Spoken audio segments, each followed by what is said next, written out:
Нийслэл Улаанбаатар хот нь Монгол улсын хотчлтын хөдөлгүүр гол цөм.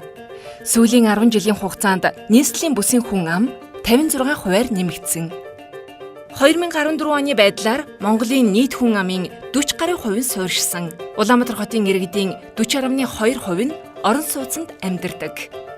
Энэ тоо 2020 онд сая 534 мянга, харин 2030 онд сая 700 мянгад хүрнэ. Даяаршил хотчлт хөгжлийн шин давлгааг авчирч байгаа ч Монголын залуу үе өв соёлоосоо хөндөрч үнэт уламжлалаа мартах аюул нүүрлээд байна.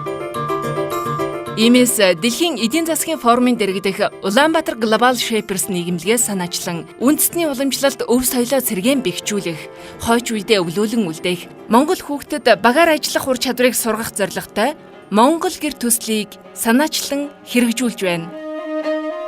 Гэр нь монголчуудын уламжлалт эко сууц, нүүдлийн соёл иргэншлийн ахуйг тээгч бөгөөд уламжлалт гар урлын бүхий л төрөл хэлбэрийг өөртөө багтаасан ардын мэдлэг ухаан, сэтгэлгээ, соёл зан үйлийн нэгдмэл цогц зөв юм. 2013 онд Монгол гэр Нэгдсэн үндэсний байгууллагын боловсрол шинжлэх ухаан соёлын байгууллага ЮНЕСКОгийн хүндрэлтний соёлын бит бус үеийн төлөөллийн жагсаалтанд манай улсаас бүртгэгдсэн 6 дахь хосгүй үнэт өв болсон юм.